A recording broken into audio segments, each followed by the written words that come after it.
They handed the town's outcast to the lonely farmer as a cruel wedding joke. I remember the exact weight of that envelope.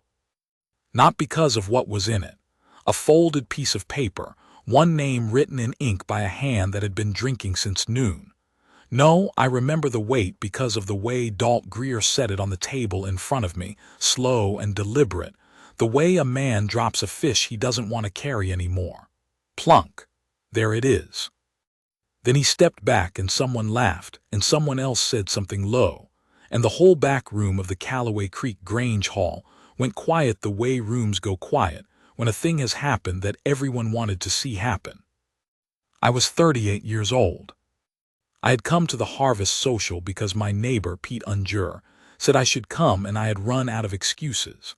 I had a farm 11 miles from town on the West Road, good black soil, a north field that drained slow in the spring, a barn that needed the south corner of its roof replaced, and no one to say goodnight to except the 2 dogs and an old gray mule I called Senator because he ate everything and did nothing useful. That was my life. I am not saying it with pity. That is just what it was. The envelope was part of a game they did at the social every year. A harvest pairing, they called it. Names in a hat, men drew names. That was your partner for the barn dance. Usually it was a bit of harmless matching, and some people went home agreeable and some people went home annoyed, and nobody thought much about it after that. But they had fixed the draw this year. Dalt Greer and 2 others had arranged it. I found that out later, but standing there with the envelope in my hand, I only felt the silence in the room, and I knew something was wrong before I opened it. Her name was Vera Foss. One of the men near the back made a sound, not quite a laugh, something worse, the kind of sound men make when they have done something they think is clever. I did not know much about Vera Foss, except what a small town offers without asking. She had come to Callaway Creek 3 years before with a man named Aldous Foss who had a wide face and a temper and had gone broke inside 18 months and left. Whether she was his wife or had only called herself that, the town had opinions, and the opinions had hardened into fact by the time I heard any of it. She worked at the laundry on Shelf Street. She lived in 2 rooms above the harness shop. She did not attend church. She had said something sharp to the deacon's wife once, at least according to the deacon's wife, and that had been sufficient for the women of the town to construct around her a wall of silence that they maintained with the same steady industry they gave to their quilts and their preserves. I stood there with the paper in my hand. A man named Chadrao, who ran the feed and grain and fancied himself a wit, said from somewhere to my left, "Better take a bath first, Cleet." I folded the paper back along its crease and put it in my shirt pocket and walked out of the Grange Hall. I want to be clear. I was not being noble. I was not doing anything I thought was brave. I was going to find her and tell her that she was under no obligation to do anything, that I had been assigned her name and I understood if she wanted no part of it, and then I was going to get my horse and go home. That was the extent of my plan. 45 minutes to town and 45 minutes back, and then it was done, and the dogs would be happy to see me, and Senator would stand in his pen and stare at me the way he always did, like I owed him something. The social was held at the Grange Hall on the south edge of town. The laundry where Vera Foss worked was on Shelf Street, which ran along the back of the commercial block. It was October and the night was cold, and there was a smell in the air off the wheat fields, that cut straw smell that you only get in October, and I walked the 2 blocks with my hands in my coat pockets, and I thought about nothing in particular. I was good at that. Years of practice. The laundry was dark. Of course it was dark. It was 8 in the evening, and the social had started at 6, and every person with any connection to anyone was at the Grange Hall. I stood on the boardwalk in front of the laundry and felt like an idiot. There was a staircase on the side of the harness shop, exterior, wood, and there was a light in the window above the landing.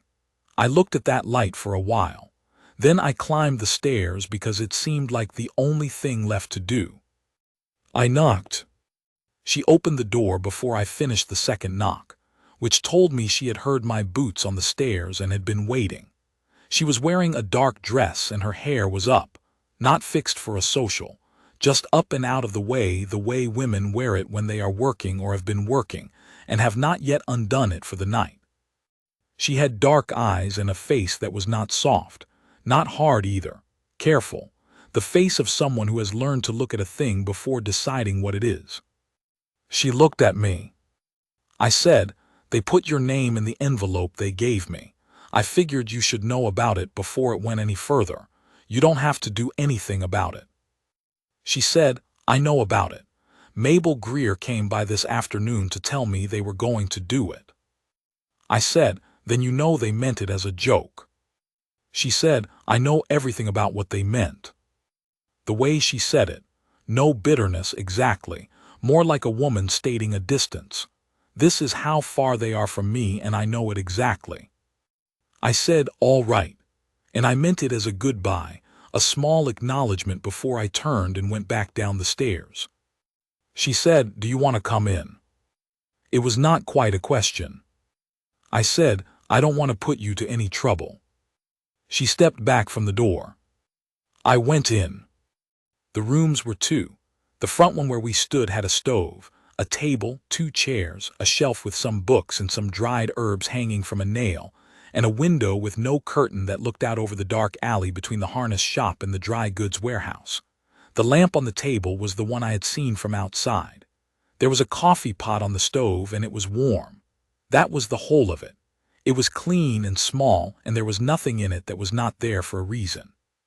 She poured coffee without asking and set the cup in front of the chair nearest the window. I sat down. I held the cup and I looked at the steam coming off it. She sat across from me and folded her hands on the table and looked at me directly, not unfriendly, just direct, like she was going to do me the courtesy of actually seeing me. She said, "Cleet Harmon." I said, "That's right." She said, "You have the old Whitaker farm on the West Road." I said I did.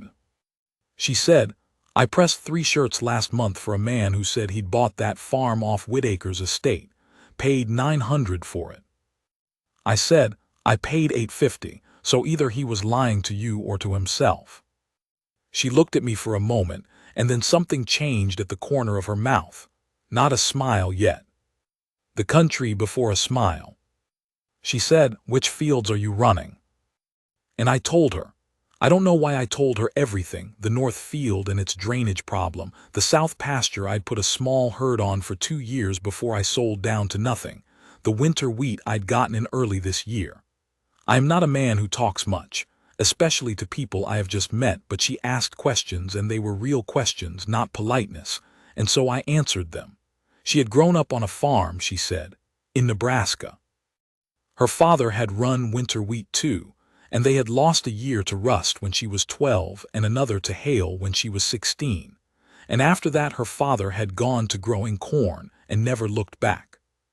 We talked for a long time. At some point the coffee was gone, and neither of us moved to make more, and the lamp started to get low. She said, "They will say you came here tonight." I said, "I expect they will." She said, "They'll say it to add to what they already say." I said, "I expect that too." She looked at the lamp for a moment, then she looked back at me and said, "Does that bother you?" I thought about it honestly. I said, "No." She was quiet for a moment, then she said, "It bothered Aldous, not being thought well of, it made him mean." I said, "I've had 38 years of Callaway Creek not thinking particularly well of me. I'm still standing." She looked at me then, not the careful measuring look she had given me at the door, a different look, slower. She said, "Why don't they think well of you?" I said, "I'm not sociable. I don't drink with them. I work my land and I go home and I don't make conversation, and I haven't been to a church social in 4 years except tonight, which I'm starting to think was a mistake." She said, "That doesn't sound like much of a reason." I said, "It doesn't take much." She nodded. She understood that particular thing. I stood up and I thanked her for the coffee. I picked up my hat from where I'd set it on the end of the table. She walked me to the door and I went out to the landing at the top of the stairs, and the cold came off the dark and I stopped. I said without turning around, "Would you want to come out to the farm sometime? Not for any particular reason. Just to see the place." She was quiet long enough that I thought I had misjudged everything. Then she said, "Sunday." I turned around. She was standing in the doorway and the lamplight was behind her and she was looking at me straight. I said, "Sunday is fine." I went down the stairs. I will tell you what that ride home was. 11 miles in the dark with a cold wind off the plains and a half-moon showing through thin cloud and the smell of cut straw and horse sweat and good cold air. I was not thinking in words. I am a man who mostly does not think in words. I was thinking in something else, in the set of her jaw when she said I know everything about what they meant, in the weight of a coffee cup, and the particular way she asked about the North Field, the drainage problem. Like it was a real problem, and she was genuinely interested in whether I had fixed it or not.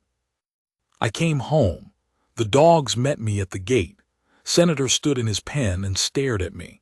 I put the horse up and I went inside and I sat in the kitchen for a while in the dark, and then I went to bed.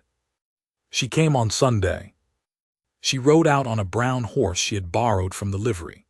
She arrived at 10 in the morning and she was wearing work clothes, a canvas jacket over a heavy dress, and she had a saddlebag over the horse's back.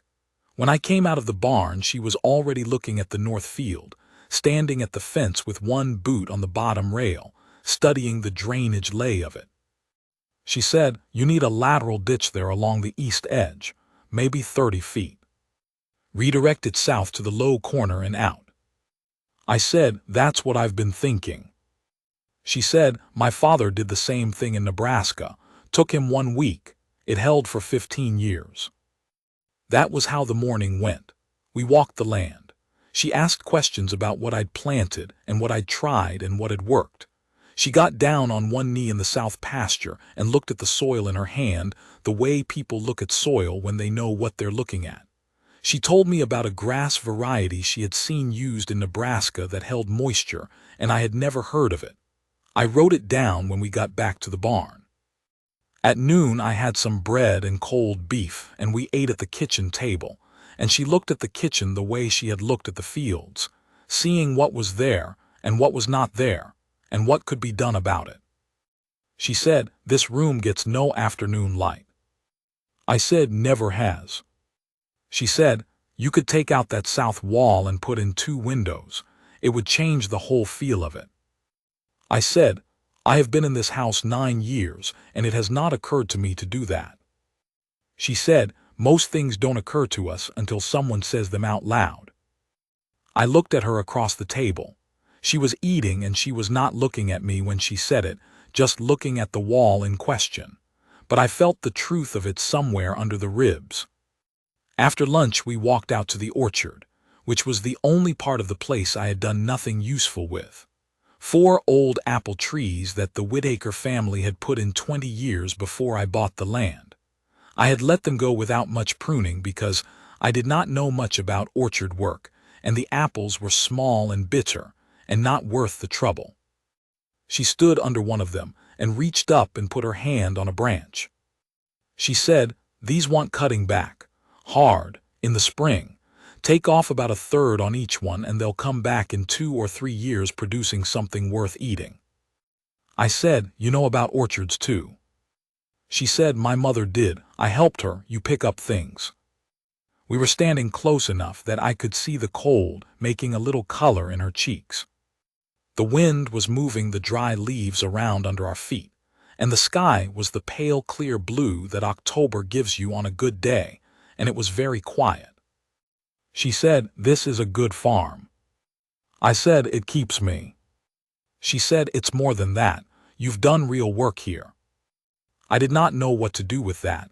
I am not used to it, someone saying a straight thing about something I've done.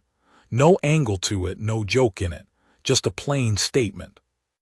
I said, "Most people think it's nothing special." She said, "Most people haven't put their hands in that soil." She did not say it to be kind. She said it the way she said everything, like it was a fact she was reporting. We stood there for a moment longer, and then she went back to her horse, and I helped her with the saddlebag, and she rode out before 3 o'clock because she had work on Monday morning and wanted the ride done in daylight. I watched her go down the west road until the road bent around the Callaway stand of cottonwoods, and she was gone. I went back to the kitchen, and I stood looking at the south wall for a while. Then I got a hammer, and I started taking measurements. That was October. In November she came back twice, once on a Sunday and once on a Thursday evening after the laundry closed. She brought seeds the second time in a small envelope, the grass variety she had mentioned, and we talked about where I would put it in the spring. She stayed for supper both times, and we did the dishes together, and she dried and I washed, and we talked about nothing that was not practical and real. The farm, the work, what was needed, what could wait, what could not. In December, she did not come for 3 weeks. I am not good at waiting. I am good at enduring, which is a different thing. Enduring is something you do whether or not you expect the other end of it. Waiting is different. Waiting means you have allowed yourself to expect. She had not said she was coming back. She had not said she was not. That was the whole of it. I went about my work. On a Thursday in the second week of December, I was in town for supplies, and I saw her through the laundry window, working the press. I did not go in. It seemed wrong to. She was working, and the laundry was her world, and I did not know enough about the shape of things between us to know whether walking through that door was welcome or an intrusion. I loaded my wagon and I drove home. The following Sunday she came. She arrived later than usual, near noon, and she was not wearing work clothes. She had on a better dress and a good coat, and her hair was done differently, looser, and she looked different. Or I was looking at her differently. I am not sure now. I said, "I thought you were done coming out." She stopped at the gate and looked at me. She said, "Why would you think that?" I said, 3 weeks. She said I was sick. 2 weeks in bed with something in my chest. I felt a specific kind of shame, then, that I have not forgotten. The particular shame of a man who has assumed the worst without a single fact to support it, and has been made to see that plainly. I said, "I'm sorry, I should have come to check." She said, "Yes, you should have." Not angry, just accurate. She came inside and I made tea, which I had never made in my life and made badly, and she drank it without comment, and then she made a second pot that was better and we drank that, and she told me about being sick and about the woman downstairs who had brought her soup twice, and who was the only person in Callaway Creek who had done so. Just that one woman. In the 2 weeks she had been in bed, one person had brought her soup. I said I should have come. She said yes, and then, "But you're here now." She said it quietly into her cup, not as a comfort to me, as a true thing. We were at the table, and the thin winter light was coming through the window, and she set her cup down and looked at me across the table, and the look she gave me was not the careful look she gave at the door that first night. It was something else, something that had accumulated. She said, "Cleet, what do you think this is?" I said, "I don't know what to call it." She said, "I'm not asking you to call it anything. I'm asking what you think it is." I looked at her. I said, "I think it's the best thing in my life right now." She was quiet. Then she said, "The town will talk." I said, "The town already talks." She said, "It will get worse."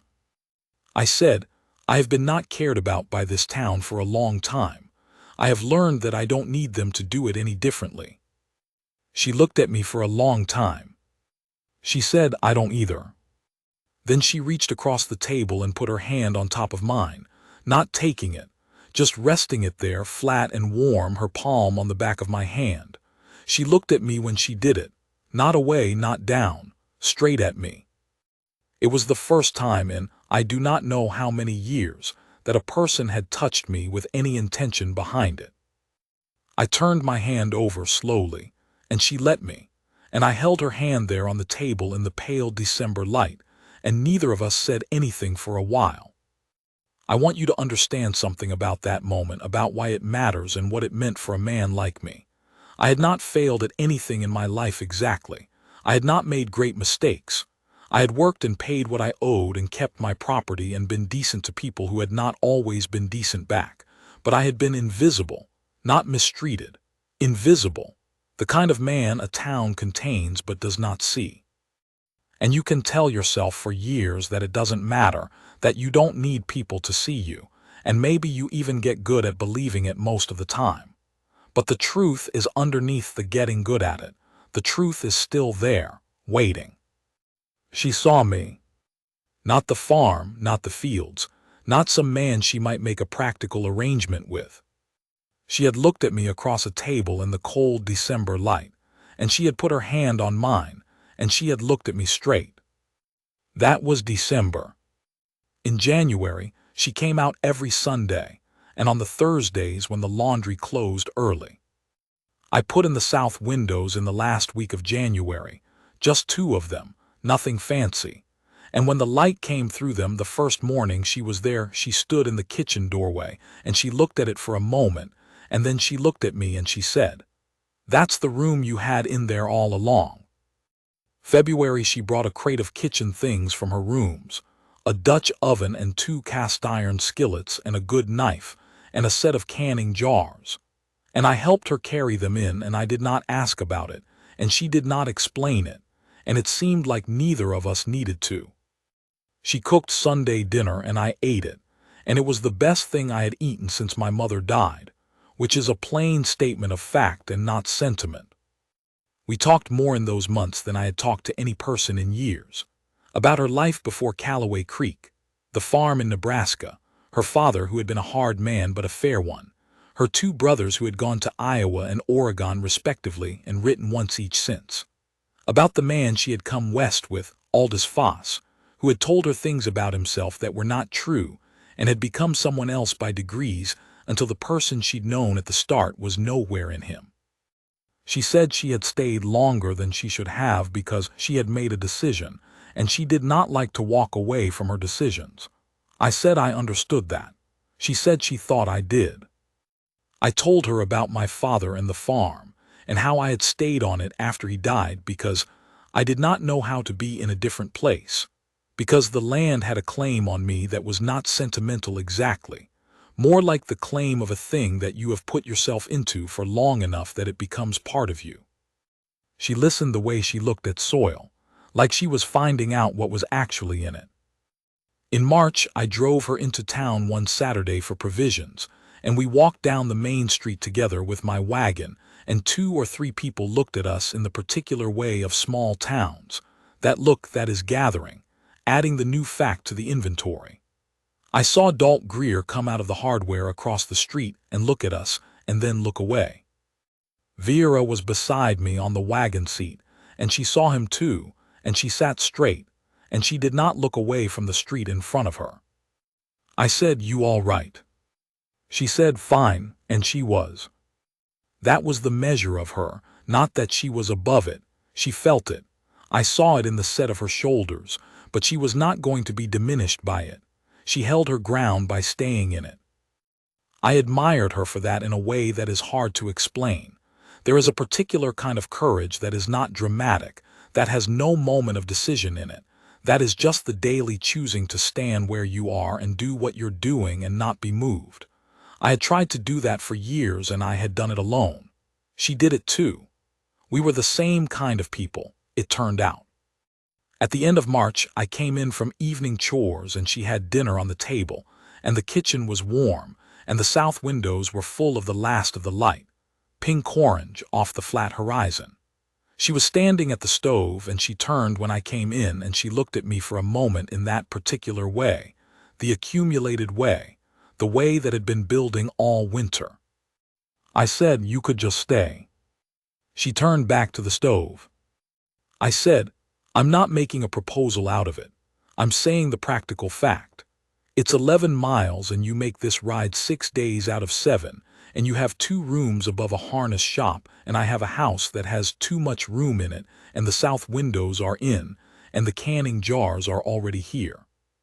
She was quiet. I said, "I'm also making a proposal out of it." She put the spoon down on the rest beside the stove. She turned around and she looked at me. She said, "You know what they'll say." I said, "I know what they'll say." She looked at me for a long time. She said, "You'd better mean it." I said, "I mean every word of it." She was still looking at me, not wavering, not softening, just looking at me with those careful dark eyes, seeing what was actually there. And then something settled in her face, not relief exactly, more like a decision she had already made being confirmed. She said, "All right." That was all, 2 words, "all right." I crossed the kitchen, and she did not move, and I put my arms around her, and she put her head against my chest, and we stood there while the pink light faded in the south windows, and the stew on the stove did whatever stew does when no one is watching it. She smelled like clean laundry and wood smoke and something else, something I had no name for except it was hers. I held her and she let me hold her, and neither of us needed it to be anything other than what it was. She moved out to the farm in April. She came with 2 boxes and the saddlebag and the brown horse she had been paying the livery for all winter, and which she had apparently been negotiating to buy for 2 months. The horse's name was Chalk, she told me, because he was the color of a blank space waiting for something. She put him in the pen next to Senator. Senator looked at him for a long time with the expression he used on everything, and then went back to eating. The town talked. Of course the town talked. She was Vera Foss, who had come to town with a man she was not married to and had stayed behind when he left, and now she was living out on the Harmon farm. The laundry on Shelf Street hired a girl from Pratt who needed work. The deacon's wife had at least 2 additional opinions. Dalt Greer made a comment at the feed and grain that got back to me, something about what kind of farm woman she was. I went into the feed and grain the following Tuesday, and I looked at Dalt Greer across the counter, and I said one sentence to him, quietly, and I bought my feed and I left. He did not say anything about Vera Foss again, at least not where it got back to me. I want to be clear about one thing. None of what followed was easy. She was a particular woman with a particular history and a set of wounds that did not announce themselves but that you could see if you were paying attention in certain moments. The way she went still when she was surprised, the way she waited before trusting a good thing, the way she watched for what a man's face was doing when he said something pleasant. I had my own version of all that. We were 2 people who had spent a long time alone, and being alone had carved us into shapes that did not always fit together smoothly. We had arguments, real ones. There was a week in June when she thought I was keeping something from her about the farm's finances, and I was not, but I had not been clear, and she did not trust clarity she had not seen yet, and I did not know how to offer it in a way she could take, and we were both cold and miserable for 6 days. And on the 7th day, I sat down at the table with the ledger, and I went through it line by line with her, and she sat across from me and looked at each line, and at the end she said, "I should have asked directly." I said, "I should have shown you without being asked." That was the whole of it. We did not turn it into a cathedral of apology. We just said the true thing and went back to work. She was better at the farm than I had been alone. Not because she worked harder, I worked hard, but because she saw things I had stopped seeing. The way a fence line needed moving, the way the root cellar could be better organized, the way the North Field's drainage, when we finally put in the lateral ditch in late May, changed the whole character of the spring planting. I had thought for years that the North Field was a problem. She looked at it one afternoon in early June and said, "This is the best field you have." She was right. We were married in August by the circuit judge who came through Callaway Creek on a Thursday, and we did it in the morning without ceremony because we were not ceremony people, and we had work to do in the afternoon. Pete Unger, my neighbor, stood as a witness. The judge's clerk stood as the other. We signed the paper and went home, and I made coffee, and she made eggs, and that was the wedding. At some point in September, after a day of good work and an evening that was quiet the way good evenings are quiet, I was sitting on the porch, and she came out with 2 cups, and she sat down beside me and gave me mine, and we sat there in the dark with the stars out and the smell of harvest and the dogs at our feet, and she put her head against my shoulder. I sat there with my coffee going cold in my hand and her warm against my side, and the stars going on and on over the flat land, and I thought, here it is. Not the thing I had imagined. Better, the particular specific irreplaceable thing. Vera beside me in the dark, smelling of wood smoke, and that thing that was just hers. The farm quiet around us. The south windows lit from inside. Everything I had worked for, exactly as useful as it had always been, but now seen. Now worth something to someone other than me. Dalt Greer and the rest of them in that room at the Grange Hall had put her name in that envelope because they thought it was a joke. A cruelty aimed at the man nobody saw and the woman nobody wanted. They handed her to me like something they were throwing away. I will say this once about that: I know what I have. I have always known what I have. The land, the work, the slow accumulation of something real. What I did not have was someone who could see it alongside me, someone whose eyes were worth having on the thing. Someone who would put her hand on mine in the pale December light and look at me straight and not away. She is asleep now. I am old enough that I am up before the light sometimes, just sitting. I sit here in the kitchen and the south windows are dark and I can hear her breathing from the other room, and the coffee is hot, and outside the fields are there the way they always are, the same fields, the same flat plain, the same black soil. Nothing dramatic in any of it. But she will be up in an hour, and she will come in and pour herself coffee and stand at the south windows and look at whatever light is coming, and she will say something practical and true about the day ahead. Something about the east pasture or the root cellar or what needs doing before the first frost. And I will listen to her voice and I will think, there it is. Here. This.